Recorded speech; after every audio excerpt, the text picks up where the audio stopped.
राधे। सबको प्रणाम।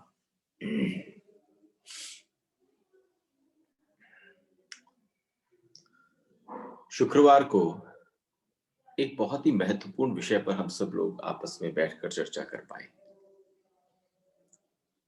और वो प्रश्न, क्योंकि वृंदावन में आने वाले या हमारे लेक्चर्स के दौरान मिलने वाले सभी लोगों के मन में उठते हैं, शायद ये समझ नहीं पाते या कहिए कि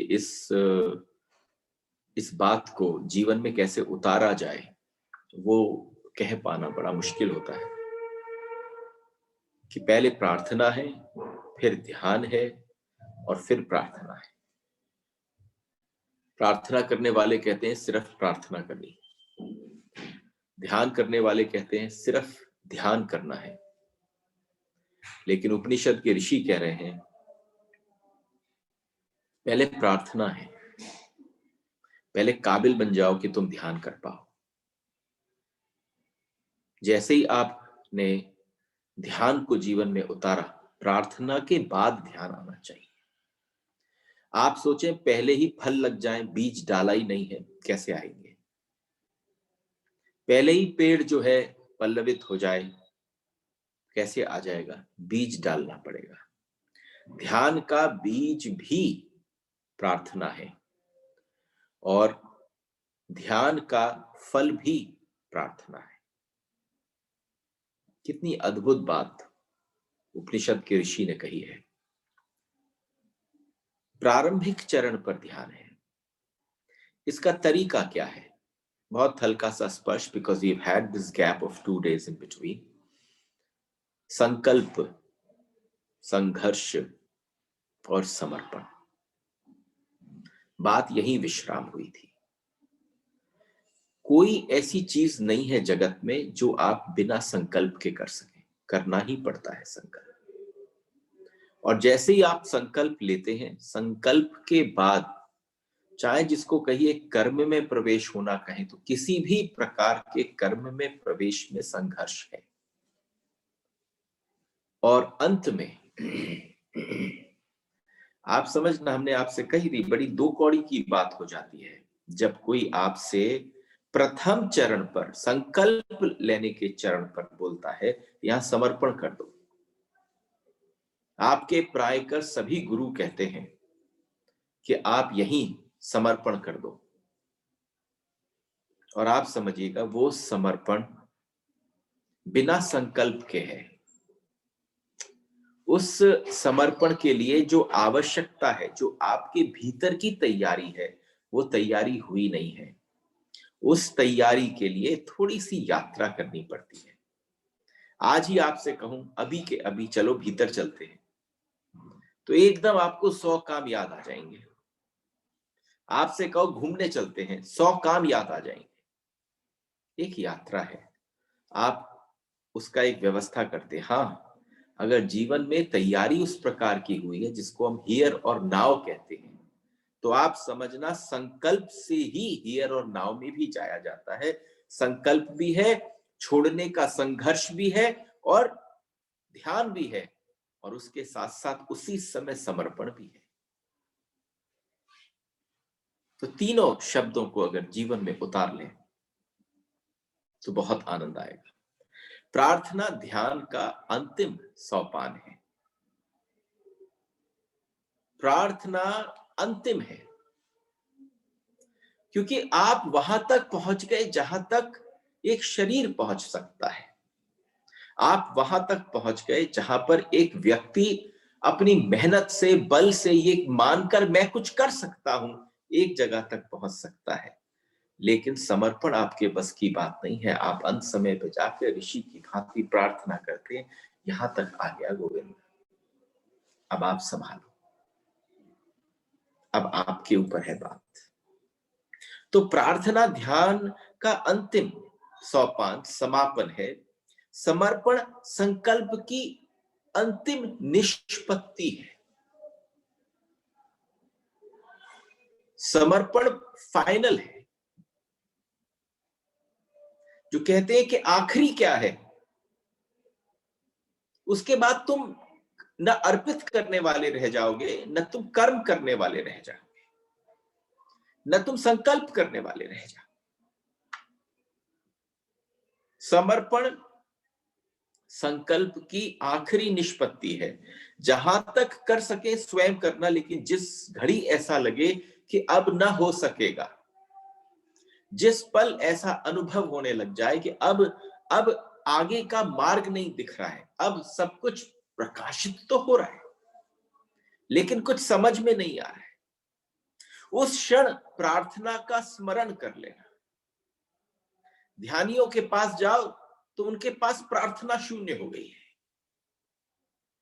प्रार्थना करने वालों के पास जाओ, भजन करने वालों के पास जाओ, ध्यान से कोई संपर्क नहीं है। लेकिन उपनिषद के ऋषि ने कहा है, आप अपने आप को भी देखिए, कहीं एक किसी से श्रवण कर लिया कि नहीं नहीं सब कुछ ध्यान से हो सकता है, तो आप प्रार्थना करना भूल गए। आपने कहा करने की जरूरत ही क्या है? किसी ने कह दिया ध्यान से ही होगा, किसी ने कह दिया प्रार्थना से होगा, तो आपने कहा ध्यान मेरे लिए है ही नहीं, प्रार्थना से पहुंच जाऊंगा। लेकिन ऋषि ने कह दिया दोनों आवश्यक हैं, लेकिन कैसी अवस्था में? जैसे धर्म, अर्थ, काम और मोक्ष। प्रश्न उठता है ना कि भाई धर्म, अर्थ और काम, अर्थ और काम को किसके बीच में रखा? धर्म और मोक्ष के बीच में। ऐसे ही प्रार्थना, दोनों तल की प्रार्थना। एक प्रारंभ में प्रारंभिक वाली प्रार्थना, ध्यान से वो प्रकट हो गई, ध्यान से वो बल मिल गया उसको, ध्यान से आपको समझ में आ गया। मैं ध्यान को संघर्ष कह रहा हूं, संकल्प को प्रार्थना कह रहा हूं, लेकिन जो आने वाली ध्यान के बाद जो प्रार्थना आएगी, मैं उसको समर्पण कह रहा हूं। जब आपको लगे अब मैं कुछ भी नहीं, जब तक आपको ये लगता रहे कि मैं ही करूंगा, तब तक प्रार्थना ध्यान से परिपक्व होके नहीं हुई, समर्पण पर नहीं पहुंचे। समर्पण पर आप समझ में आ जाता है अब मेरे बस की बात नहीं है। जब तक आपको लगता है मेरे बस की बात है, मैं इसका अन्वेषण करूंगा, मैं इसका इन्वेंशन करूंगा, मैं इसको जानूंगा, मैं सत्य को उघाड़ लूंगा, तब तक आप समर्पण नहीं कर पाएंगे। ध्यानिस्थ हो सकते हैं, बहुत अंदर से कठोर हो सकते हैं, बहुत अहम हो सकता है आप में, लेकिन जिस पल अहम पिघल जाए, जिस पल अहम पूरी तरह से बह जाए, जब आपका होना बहना बन जाए, तब समर्पण होता है। इसलिए ऋषि ने उस घड़ी में प्रार्थना को दोहराया है। ऋषि ने प्रार्थना दोहराया कि बस अब मैं यहां तक पहुंच गया, अब मेरे बस की बात नहीं, अब ये जो भी कुछ है वो तुम करो। वो प्रार्थना है।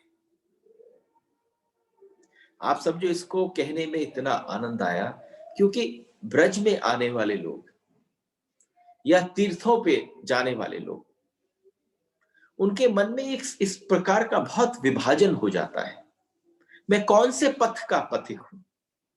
और जब आपसे कहें कि सारे पथ एक जगह पर पहुंचते हैं, तो ये सूत्र बता देता है कैसा होगा सत्य। एक प्रश्न उठता है हर एक के मन में कि ये सत्य कैसा होगा, जब प्रकाश भी हट जाए तो सत्य कैसा होगा। आप ऋषियों की अवस्था देखिए, कितनी बारीकी से मान लिया आपने, प्रार्थना करी, और आपके प्रार्थना करने के पश्चात जो इस सत्य के आगे इतना आधिक्य है प्रकाश का, जिसके कारण सत्य नहीं दिख रहा, आप कह रहे हैं इस प्रकाश को हटा लो, मुझे दिव्य चक्षु प्रदान कर दो। उसके प्रकाश के हटने के बाद सत्य कैसा, वो कैसा होगा? इसे अगर ख्याल में ले लो तो बहुत ज्यादा कठिन है, बहुत ज्यादा गहन है। आप समझो कि कोई बातें हम लोग जब कुछ प्रारंभ करते हैं तो उसे बड़ा काट छाट लेते हैं, ये मेरे मतलब का, ये मेरे मतलब का नहीं है। अभी तक जिन जिन लोगों से मेरी बातचीत हुई, उन्होंने मुझसे क्या कहा कि बस वो हट जाए और सत्य दिख जाए। पहुंच गए ना? तो आपसे पहले आपके मन रूपी रथ ने मनोरथ कर लिया कि ठीक बात है, अपनी मेहनत से वहां तक पहुंच जाओ जिस दिन, और फिर तुम क्या करोगे? तुम उस दिन के प्रकाश को भी आरोपित कर लोगे, फिर उस आरोपित प्रकाश को हटाओगे। सत्य तुम्हारी कल्पना का होगा, रियलिटी नहीं होगी, आरोपित होगा, नैसर्गिक नहीं होगा।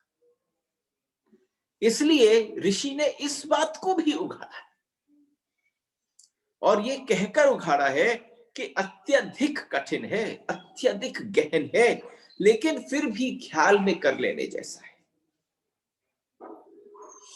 फिर भी ख्याल में आ जाने वाला है।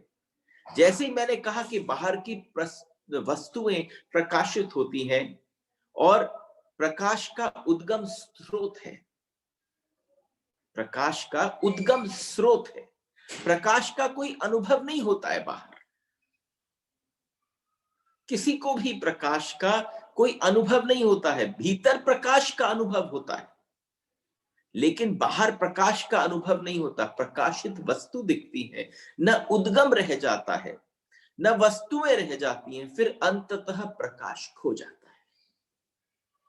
देखो, ये प्रकाश बहुत मल्टी डायमेंशनल वर्ड है। यहां पर कोई इसमें भगवान बिठा सकता है, कोई इसमें अपने मन की भावना में कोई इष्ट आदि जिसको आपको लगे, क्योंकि हमने जितनी रिलीजियस ग्रंथों को पढ़ा उसमें इस प्रकाश के पीछे कोई स्वरूप निखर कर आया। तो आप समझे कि जैसे ही जब प्रकाश खो जाएगा और अंधेरा हो जाएगा, जब ये प्रकाश आपकी प्रार्थना से, जो इस प्रकाश का, जिसके कारण ये प्रकाश था, जिसकी आभा थी ये प्रकाश, जिसका ऑरा था ये प्रकाश, केवल वही तो हटा सकता है उसको। जब उसने इस प्रकाश को हटाया और खो गया प्रकाश, तो अंधेरा छा जाएगा। हमारा अनुभव तो यही कहता है कि प्रकाश हटा और अंधेरा आ गया। हम कहेंगे कि ऋषि जो है वो कैसी नासमझी की बात कर रहे हैं। प्रकाश हटा और अंधेरा आ गया।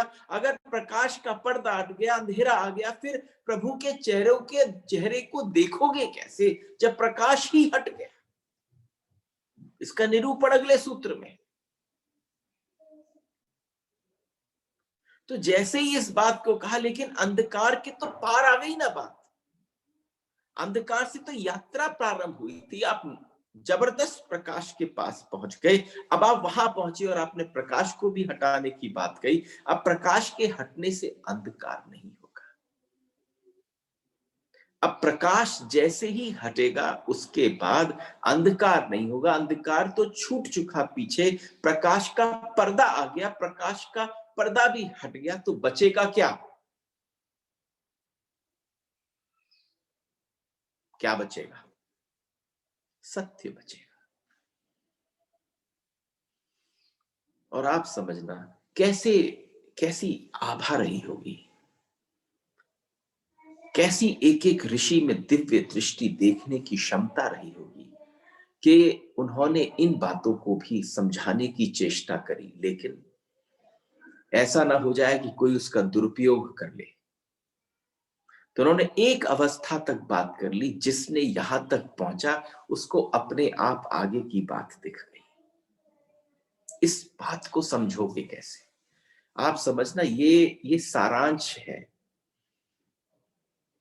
ऐसा नहीं है कि ईशावास्य उपनिषद कोई हॉरिजॉन्टल ग्रंथ हो।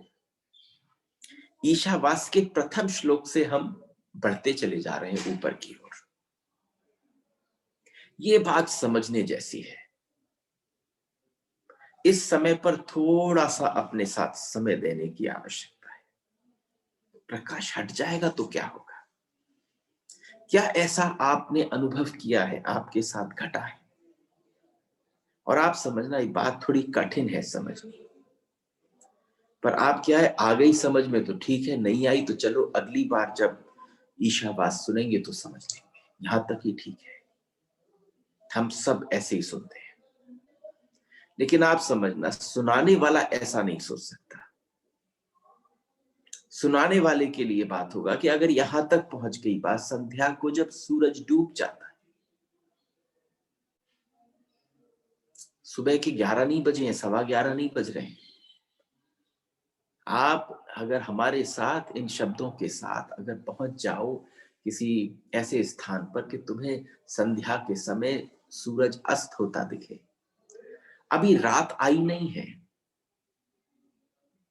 अभी अभी अंधेरा नहीं छाया है। जब प्रकाश का स्रोत खो जाता है,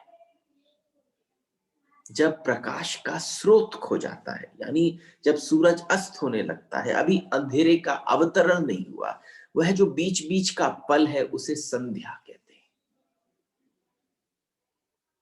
बिल्कुल जब सांझ के समय अस्त नहीं हुआ, अंधेरा नहीं आया, लेकिन लालिमा छाई हुई है, दिख सब रहा है, लेकिन प्रकाश खो गया। जो उसका उद्गम था, जहां से प्रकाश प्रकट हो रहा था, वो दूसरी तरफ धरती के दूसरे छोर को जगमगाने चला गया है। वह जो बीच का पल है संध्या का, बस बिल्कुल वैसा ही पल है। देखो बहुत ध्यान देना,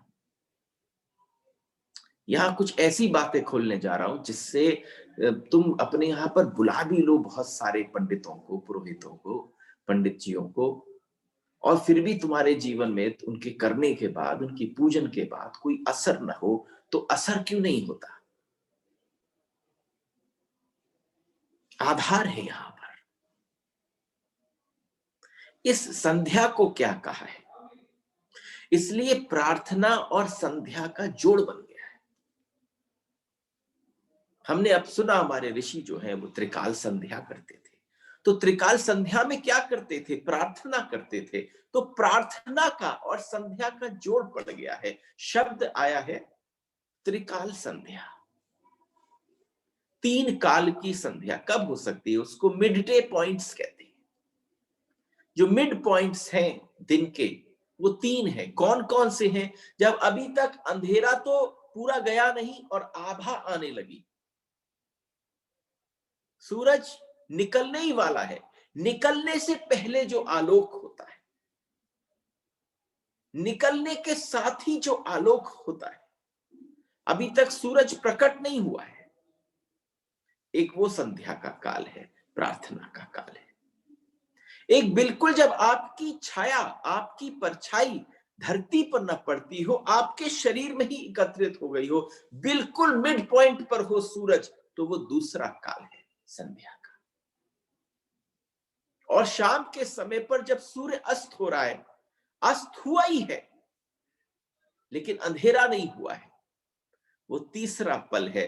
इनको मिड पॉइंट्स कहते हैं। जब सुबह सूरज नहीं उगा होगा, उस समय जब सूरज बिल्कुल बीच में होगा, और जब सूरज अस्त होगा, वह जो बीच की छोटी सी घड़ी है,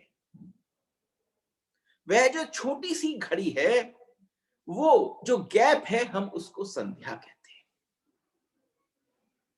ना इधर है ना उधर है, न दिन है ना रात है, न प्रकाश है ना अंधकार है। उसको हमने संध्या का, उसको हमने पूजा और प्रार्थना का क्षण मान लिया। और आपको एक बहुत अजब, एक गजब की बात कहता हूं। आपकी नासिका हो, अभी मेरी ये वाली हल्की सी ब्लॉक्ड है, आप सब बैठे होंगे, दोनों नासिका होते हुए भी हवा दोनों से एक साथ नहीं जाती है,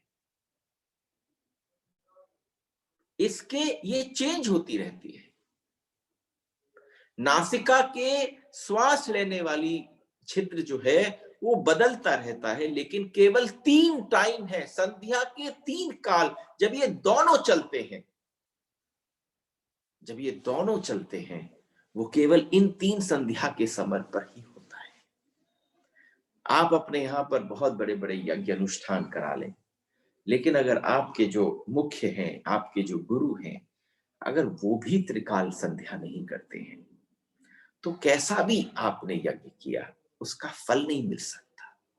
क्योंकि उस फल के लिए जो संध्या का जीवन में होना आवश्यक है, सुबह का समय, दोपहर का समय और शाम का समय, इसलिए भीड़ बहुत बढ़ गई इन पंडितों की, लेकिन संध्या नहीं हुई। संध्या विहीन हो गए, प्रार्थना से विहीन हो गए। उसके बाद हम उनको दे कुछ भी, लेकिन उसका फल हमें प्राप्त नहीं होता। तो आप समझे, सबसे पहली बात है कि जब चयन करें और कुछ पाठ कराएं, पूजा कराएं, तो पहले ये जान लें जो है वो वास्तव में संध्या करते हैं कि नहीं करते।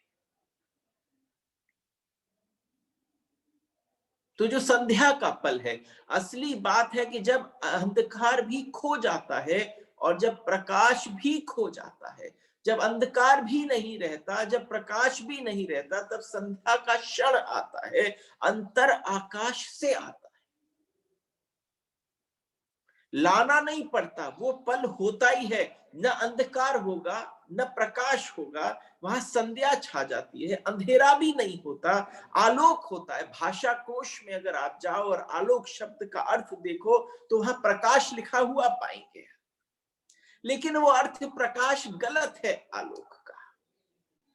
आलोक का वास्तविक अर्थ वह है कि न प्रकाश है न अंधकार है, ऐसा शब्द। न प्रकाश है वहां पर, न अंधकार है। भोर में सूरज नहीं निकला, रात जा रही है, रात बस जा रही है, धीरे धीरे जा रही है, और सूरज अभी निकला नहीं है, जा चुकी। जैसे ही भोर के क्षण वह आलोक का क्षण है। वो जो आलोक का क्षण है, मैं उस क्षण की बात कर रहा हूं। उस समय जब पर्दा हट जाए तो कौन सी अवस्था पैदा हो। इसको नजदीक से नजदीक भी अगर हम समझाने की कोशिश करें तो कोई और तरीका नहीं है समझाने का। उदाहरण के लिए कहा ताकि ख्याल में आ जाए आपको कि क्या बात कही जा रही है, कि जब आप पहुंचे, प्रार्थना करने पहुंचे, उतर ही गए थे, आपने कहा प्रकाश हट जाए, तो फिर क्या घटा कि अंधेरा भी नहीं रहा, अंधेरे के आप पार आ गए, अब आप प्रकाश के भी पार आ गए। अब आप कौन सी अवस्था तक पहुंचे कि आलोक के क्षण तक पहुंच गए। न जहां प्रकाश है न जहां अंधकार है, क्योंकि भीतर के लिए तो कोई और ख्याल दिलाने का उपाय नहीं है। भीतर के लिए कोई उपाय नहीं है। जहां न अंधकार हो न प्रकाश हो, वहां आलोक रह जाता है। जो रह जाता है वह आलोक है। जैसा कहा, बाहर से भीतर जाते वक्त वस्तुएं खो जाती हैं, प्रकाश का उद्गम खो जाता है, प्रकाश वाला और जानने वाली चीजें दोनों खो जाती। प्रकाश भी खो जाता है और ये जानने वाला कि ये प्रकाश है, इसको जानकर, इसको देखने वाला, इसको रजिस्टर करने वाला, इसको शब्दों में बोलने वाला व्यक्ति भी खो जाता है। सिर्फ आलोक, दृष्टा, दृश्य दोनों खो जाते हैं। जब दृष्टा भी खो जाए, जब दृश्य भी खो जाए, फिर ऐसा नहीं होता कि ऋषि खड़ा हो और सत्य देख रहा हो। समझना, फिर ऐसा संभव नहीं है कि यहां पर कोई बैठा हो, उस अवस्था तक पहुंच जाए, चलकर मेहनत से प्रार्थना कर ले, ध्यान से पहुंच जाए, फिर यह संभव नहीं है कि वो खड़ा भी रहे और वो सत्य भी देखता रहे। फिर उसके बाद जो देखने वाला है वही सत्य हो जाता है। उसी को हम सीयर कह देते हैं। फिर से कोशिश करी कि ये समझ में आ जाए,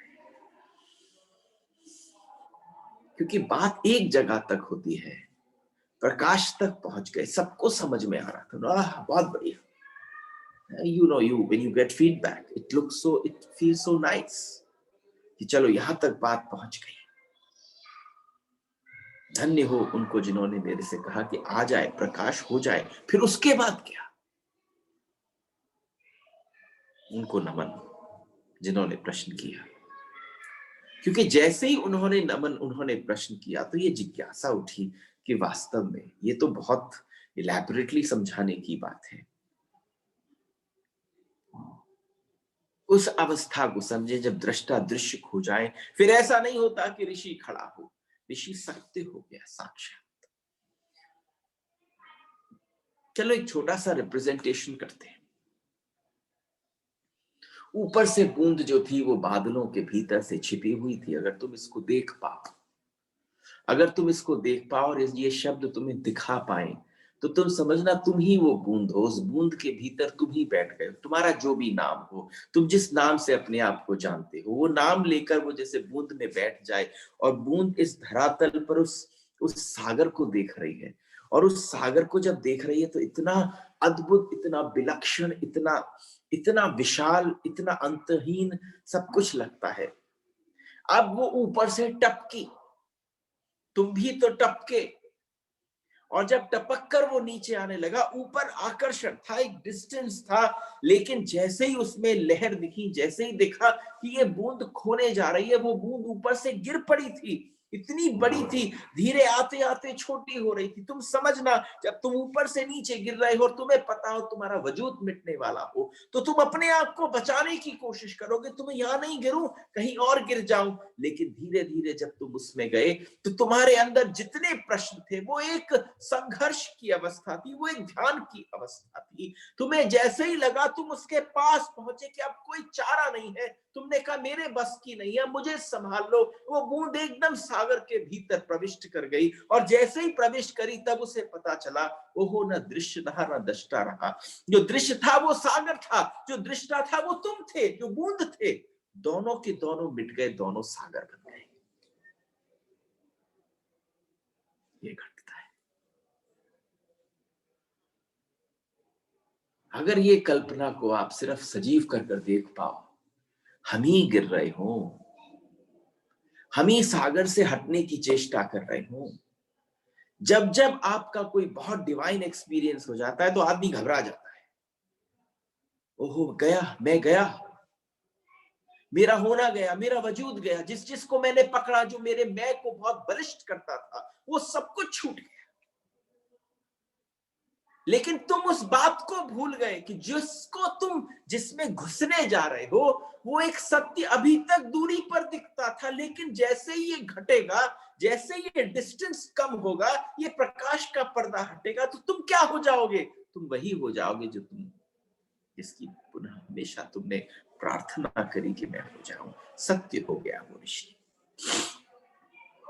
फिर सत्य हो जाता है, फिर कोई जानने वाला और जानने वाली चीज अलग अलग नहीं रह जाती।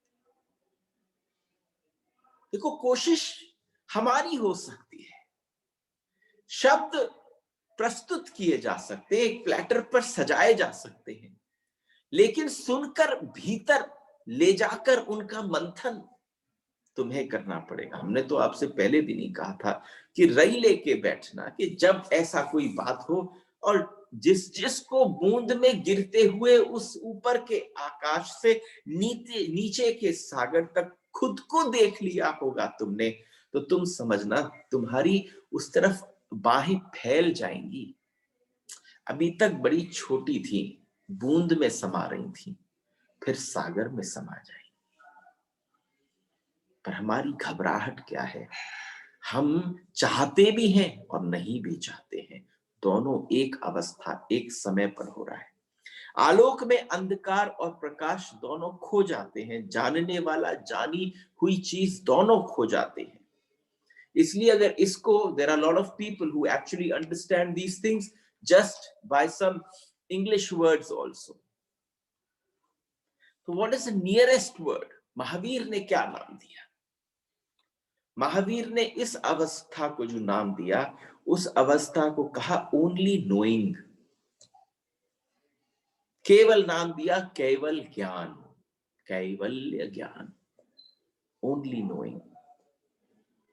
जय कृष्णमूर्ति ने क्या नाम दिया इस अवस्था को? जय कृष्णमूर्ति ने नाम दिया एक्सपीरियंसिंग। जय कृष्णमूर्ति ने कहा नॉट एक्सपीरियंस, नहीं कहा नॉट एक्सपीरियंस्ड, बात पुरानी हो गई। एक्सपीरियंस भी नहीं कहा, एक्सपीरियंसिंग कहा। 3 शब्द हैं। महावीर ने क्या कहा? केवल ज्ञान, the knower is not, the knower is not, the known is not, only knowing is experiencing. इस अवस्था को खो गया, गे भी खो गया, सिर्फ बचा क्या? दोनों छोर खो गए। जैसे सूरज खो गया, मूल स्रोत खो गया, तुम खो गए।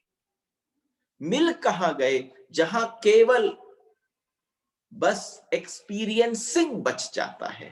तुम जिस दौर से गुजरे उसके साथ ही घटित होगा।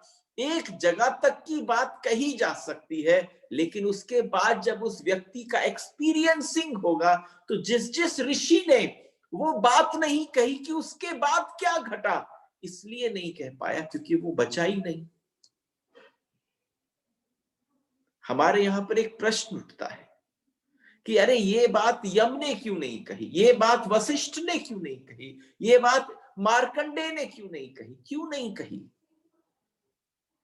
जब तक यात्रा पर थे तब तक कोई बैठकर लिख रहा था, रोज एक ना एक कहानी बता देते थे, कोई एक किस्सा बता दिया जाता था, लिखना आसान था जब तक उनको होने का ज्ञान था। लेकिन जिस पल वो एक्सपीरियंसिंग होने लगी, उस समय वो लिखने वाला भी मौजूद नहीं था क्योंकि बोलने वाला भी मौजूद नहीं था, वो तो सत्य हो गया था।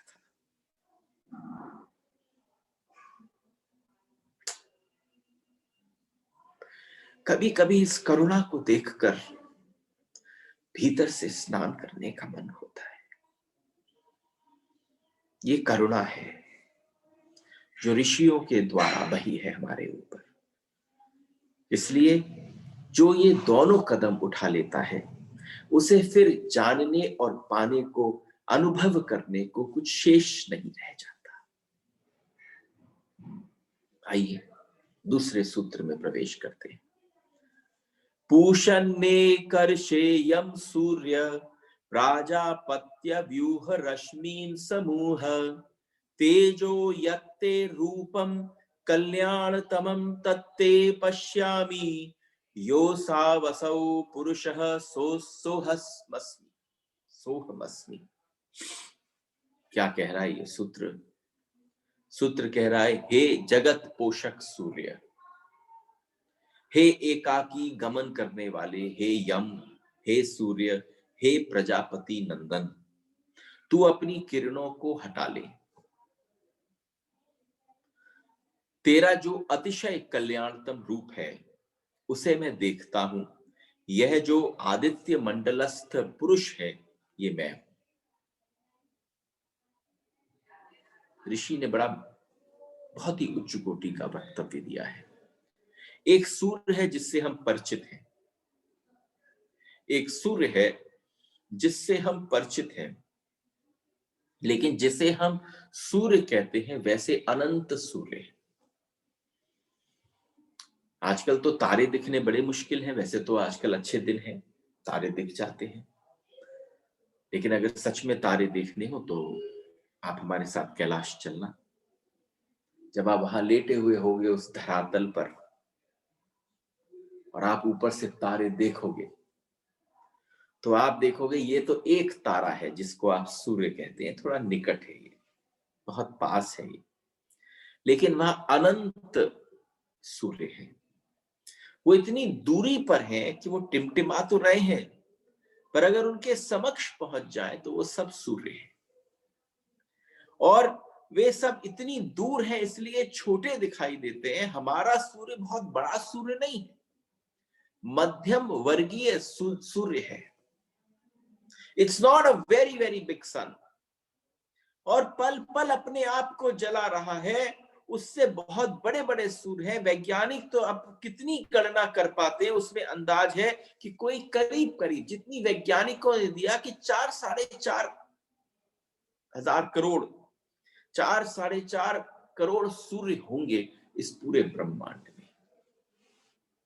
करीब संख्या जो है वो करोड़ों में है। हम सारे के सारे सोचते हैं मैं ही सब कुछ हूं। आप समझो सूर्य भी उस ब्रह्मांड के अनंत सूर्यों में ये न कह सकेगा कि मैं ही हूं। उसको ज्ञात और उसको भान होगा कि मेरे जैसे कितने सारे सूर्य हैं। संतों की अनुभूति तो अनंत सूर्यों की है। जिन संतों ने अनुभूति करी है वो अनंत सूर्यों की है, लेकिन इस सूत्र में जिस सूर्य की बात कही है वह परम सूर्य की बात कही है। उस सूर्य की बात नहीं की हुई है जो तुम देखते हो। उस सूर्य की बात है ही नहीं, अनंत सूर्य की बात है जिसे इन सब सूर्यों को प्रकाश मिलता है, जो इन सब सूर्यों को ऊर्जा प्रदान करता है। ऋषि बात ही नहीं कर रहा अभी तक। अगर किसी के मन में ये भ्रांति हो कि ये सूर्य की बात कर रहे हैं, हमारे यहां पर कल कोई आए हम ये वाली फ्राइडे को बोल के चुके थे। जब उन्होंने सुना तो हमने उनसे कहा जरा एक बार सूरज की तरफ देखना। मैं आपसे कहूं, आपने भी सूत्र 14 सुना। आप में से कितने लोग हैं जिन्होंने सूर्य को देखा और फिर अंधकार का अनुभव किया कि प्रकाश के आधिक्य में अंधकार कैसे छा जाता है? बिल्कुल छा जाता है। लेकिन ऋषि इस सूर्य की बात नहीं कर रहा, बहुत छोटा सा सूर्य। ऋषि बहुत विशाल सूर्य की बात कर रहा है, जिससे इन करोड़ों करोड़ों सूर्यों को उनकी ऊर्जा प्राप्त होती है। वो परम सूर्य की बात कर रहा है कि प्रकाश का आदि उद्गम, प्रकाश का उद्गम नहीं, प्रकाश का आदि उद्गम, जहां से समस्त किरणों का जाल फैलता है। सूर्य किरणों से जीवन बहुत अनिवार्य रूप से बंधा हुआ है। जो किरणें हैं सूरज की, वो जीवन प्रदाता है। उन्हीं में जीवन उतर कर आ रहा है सूर्य से। लेकिन अभी भी हमारे यहां पर देखो, हजारों साल बाद क्या घटना घटेगी उसको लेकर बहुत सारे वैज्ञानिक बड़े चिंतित हैं कि करीब 4000, 5000, 6000 वर्ष बाद जब ये सूरज चुक जाएगा, जब ये चुक जाएगा तो डर लगता है कि सूर्य ठंडा हो जाए। तब उनके मन में धारणा उठती है कि कहीं ये पूरा का पूरा सूर्य ठंडा पड़ गया, किरणें इसकी पृथ्वी तक न पहुंच पाई, फिर क्या होगा? उसका फिर क्या विकिरण हो गया, उसके रेडिएशन सारे चुक गए। अब सबसे बड़ा बात है कि हमारा जो सूर्य है वो बुझता हुआ सूर्य है, क्योंकि तुम्हारे लिए उद्गम है प्रकाश का, लेकिन वो कहीं और से प्रकाश पाता है। पर एक प्रकाश जितना जलेगा, एक न एक समय पर तो शांत होगा। तो फिर ऋषि ने इस सूर्य की बात ही नहीं कही, इस सूर्य को पकड़ा ही नहीं। इसने कहा वो वाला सूर्य, क्योंकि अगर ये ठंडा पड़ गया तो जीवन शांत हो जाएगा। समस्त जीवन जो है सूर्य की किरणों की तरफ यात्रा कर रहा है। और सबसे एक बात है कि जिस सूर्य की बात कही जा रही है वो महासूर्य है, जिससे अब सूर्य का जीवन भी बंधा है। इसी सूर्य से हमारा बंधा है। लेकिन इन सारे सूर्यों का जीवन जिस सूर्य से बंधा है, वह महासूर्य की यात्रा और खोज कभी भी मिलने वाली नहीं है। उस महासूर्य तक हम पहुंच कैसे सकते हैं? हमने जब एक बात का, एक प्रकट ब्रह्म है और एक अप्रकट ब्रह्म है। जो आपको दिखता है सूर्य, ये प्रकट ब्रह्म है, और जो महासूर्य है जो इन सबको उष्मा प्रदान करता है, इन सबको तेज प्रदान करता है, वो अप्रकट ब्रह्म है। वह उस अप्रकट सूर्य से इस पूरे जीवन पर, इस पूरी सृष्टि पर, ब्रह्मांड पर जीवन का विस्तार हो रहा है। सारा विस्तार उसके है, उसका सारा सगुण साकार ये सब फैला रहा उसका निर्मिति है। उसके द्वारा सब कुछ होते हुए दिखता है। उसके द्वारा कहीं से बीज डाला और अपने आप धरती में से पल्लवित होकर एक वृक्ष बन जाता है। इन किरणों के जाल के सिकोड़ने में बहुत सी बातें कही गई है पहले। ये किरणों का जो जाल इस पूरे ब्रह्मांड पर फैल रहा है, अगर ये सिकुड़ने लग जाए तो क्या होगा? क्योंकि किरणों के साथ ही जीवन का विस्तार है।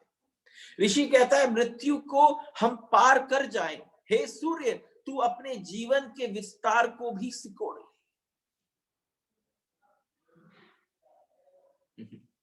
इसको जरा ढंग से समझिए। अगर इस बात को समझ में आ गई तो आपको समझ में आ जाएगा कि किस महासूर्य की बात कही जा रही है। ऋषि क्या कह रहा है? मृत्यु को हम पार कर आए हैं, मृत्यु को हम पार कर आए, हे सूर्य तू अपने जीवन के विस्तार को भी सिकोड़ ले। हम मृत्यु से आ गए, जैसा हमने कहा अंधकार के हम पार आ गए, अब तू प्रकाश को भी सिकोड़ ले।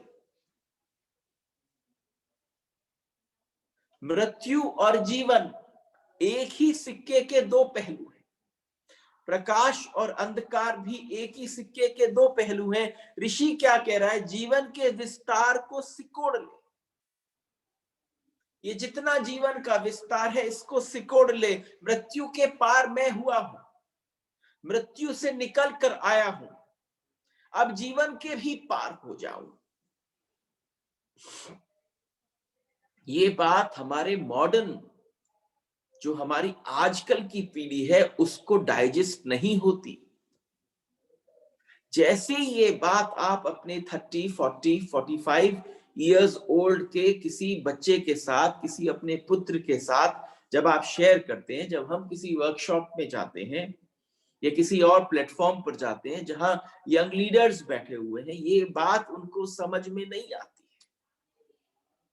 जैसे ये बात उठती है, वो कहते हैं, no no, I have lot of questions here. क्यों? क्योंकि हमने जिस बात को समझा, हमने कहा मृत्यु के पार तो आ गए, मृत्यु से तो बच गए, अब वो कह रहा है जीवन से भी बचो। नहीं आती समझ में, क्योंकि आपका पूरा जीवन एक चॉइस है। आप पूरा जीवन जी रहे हो एक चॉइस के कारण। आप चाहते हो, आपने जैसे का मृत्यु के पार हुआ, अब मैं जीवन के भी पार हो जाऊं। असल में सब द्वैत के पार होने की अभीप्सा है। सबकी अभीप्सा जो है वो द्वैत के पार होने की है। मौत सदा मौजूद रहेगी, वह द्वैत है, वह उसी सिक्के का दूसरा पहलू है। हम ऐसा नहीं कह सकते कि 1 रुपए के सिक्के का एक पहलू बचा लें और दूसरा फेंक दें। हम करते यही आए हैं। हमें जो पसंद है हम उसको रखना चाहते हैं, जो नापसंद है उसको हम दबा देना चाहते हैं। एक सिक्के के ऊपर हेड और टेल्स है, ये तुम्हारी चॉइस है, तुम्हें पता क्या है। लेकिन अगर वास्तव में समझो, एक तरफ डेथ है, एक तरफ लाइफ है, तुम डेथ को दबा लेते हो और जीवन को उछाल देते हो। जीवन चाहिए। ऐसा नहीं कर सकते 1 रुपए के सिक्के का एक पहलू बचा लें और दूसरे को फेंक दें। इतना कर सकते, एक पहलू को दबा दें। एक पहलू को हम दबा सकते हैं दूसरे के ऊपर, लेकिन जो नीचे वाला दबा हुआ पहलू है वो प्रतीक्षा कर रहा है, वो इंतजार में है, मौजूद है, हाथ में ही मौजूद है, कहीं गया नहीं है। आप कुछ कर ना सकेंगे, पहला फेंक दें, कहें कि दूसरा हम बचा लें, ये संभव नहीं। हालांकि जिंदगी भर हर व्यक्ति ये नासमझी करता आया है, अपने मन की चीज को चाहता है और जो नहीं चाहता उसको नकार देता है। आप सुख को चाह लेते हो, दुख को फेंक देते हो। दुख कितने दिन दबेगा? वो सुख भी एक दिन दुख में परिणत हो जाए, वो सुख भी धीरे धीरे दुख में परिणत हो जाएगा। अपने आप सिक्का जो है वो उल्टी की तरफ, जो दबा था वो ऊपर की तरफ आ जाएगा। आप उसको ऊपर ही कहोगे, ये कैसे हो गया? आपने जिस पहलू को ज्यादा कसकर पकड़ा, जरा देखना, कोई बहुत सारे हैं जो जीवन को बहुत कसकर पकड़े हैं। अरे जीवन कस के पकड़ने की चीज नहीं है, जीवन जीने की चीज है। जिसने जीवन बहुत कस के पकड़ा, उसका एक एक पल कैसा निकला, जैसे मृत्यु, जैसे कन्फ्लिक्ट, जैसे केओस, जैसे फ्रस्ट्रेशन। और जिसने पकड़ने की चेष्टा नहीं करी, स्वीकृति आ गई कि आ जाएगी मृत्यु, तो तुम समझना उसका जीवन भी सही हो गया और उसकी मृत्यु भी सही हो गई। दिक्कत क्या है? एक को पकड़ लिया है और तुम क्या कहते हो? दुख से छुड़ा ले भगवान, हे भगवान मुझे दुख से छुड़ा ले, सुख मुझे दे दे। एक हिस्से के, एक सिक्के के एक पहलू को कसकर पकड़ लेते हो, सुख तो बचता है, पर उसके पीछे पीछे दुख भी बचता है। सुख बच जाता है, दुख भी बचता है। कहते सम्मान मुझे दे दे और अपमान मुझसे ले ले। तो आप समझना, कितने सारे ऐसे लोग हैं जो सम्मान ही सम्मान चाहते हैं। एक छोटी सी बात है, गहरी बातें हो रही है, थोड़ा अंदर जाने की जरूरत है। थोड़ा भीतर जाओ, तुम देखना, जितना तुम सम्मान चाहते हो, तुम्हारी दृष्टि में, तुम्हारी नजरों में तुम्हारा अपना सम्मान गिर चुका होता है। अरे जियो ना मजे से। तुम अपना सम्मान करते हो, बात खत्म हो गई। कोई और दे कि न दे, क्या भीख मांगनी सम्मान की भी। लेकिन तुम क्या करते हो, सम्मान मुझे दे दे, अपमान मुझसे ले ले, सम्मान को बचाते हैं, अपमान उसके साथ चला आता है। सम्मान को जितना बचाया, अपमान संग संग चलाया। मृत्यु मुझे नहीं चाहिए, मुझे तो जीवन चाहिए, लेकिन जीवन को मांगा कि मृत्यु पीछे खड़ी थी। मृत्यु केवल क्या मांगती है, मृत्यु केवल जीवन मांगती है, जन्म मांगती है। आपने जैसे ही कह दिया मृत्यु नहीं चाहिए, अरे जन्म दे दिया यानी मृत्यु आ गई पीछे पीछे। तो अवस्था इस जगत में, जिसने एक मांगा उसे दूसरा स्वयं मिल जाता है। या तो दोनों को राजी हो जाओ, या तो दोनों को स्वीकार करने को राजी हो जाओ। जन्म भी स्वीकार करो, मृत्यु भी स्वीकार करो, सम्मान भी स्वीकार करो, अपमान भी स्वीकार करो, सुख भी स्वीकार करो, दुख भी स्वीकार करो। या तो दोनों को छोड़ने को राजी, या तो दोनों को स्वीकार कर लो तो पार चले जाओगे, या दोनों को छोड़ दो तो पार चले जाओगे। क्योंकि वह भी दोनों, जो व्यक्ति दोनों से मुक्त हो जाता है, दोनों को छोड़ने को राजी हो जाता है, वो दोनों से मुक्त भी हो जाता है। मुक्ति का तरीका ये है, जैसे ही चयन करोगे, जैसे ही लाइफ में चॉइस आई, तो तुम समझ लेना तुम जकड़ लिए गए, तुमने अपने आप को पकड़वा दिया। आप, हाथी कितना विशाल होता है, और हाथी के गर्दन से एक चेन बांध के छोटे से किसी खूंटे से लगा दी जाती है। गाड़ी फेंक देता है, ट्रक फेंक देता है, लेकिन एक छोटे से खूंटे से अटककर, उस खूंटे से अटककर बंधा रहता है पूरे दिन। वो हाथी में इतना बल है कि खूंटे के संग वो दीवार को भी तोड़ ले, लेकिन तोड़ नहीं पाता। उसने उस बंधन को अपने मन से बांध लिया है। आपने भी अपने साथ सारे बंधन मन से बांध लिए हैं। आप में भी हाथी से ज्यादा क्षमता होगी। हो सकता है शरीर की शक्ति उतनी ना हो, लेकिन मन की शक्ति, बुद्धि की शक्ति, चित्त की शक्ति अत्यधिक होगी, जो हाथी से भी ज्यादा है। इस बात को अगर ढंग से उतर आए तो समझिए मुक्त होने का रीजन क्या है। जिस व्यक्ति के जीवन में वो दोनों बातों से राजी है, मृत्यु से भी राजी है, जीवन से भी राजी है, उसे मृत्यु में कोई वैराग्य न रहा तो उसको जीवन में कोई राग भी न रहा। जिस व्यक्ति को एक चीज का डर न रहा, तो तुम समझ लेना वो किसी चीज से न डरने वाला, जिसने स्वीकार कर लिया। आप भी देखो, आपके जीवन में ऐसे बहुत सारे पल आए होंगे, मुक्त हो गया, जो सुख दुख दोनों से मुक्त हो गया, वो फिर मुक्त है।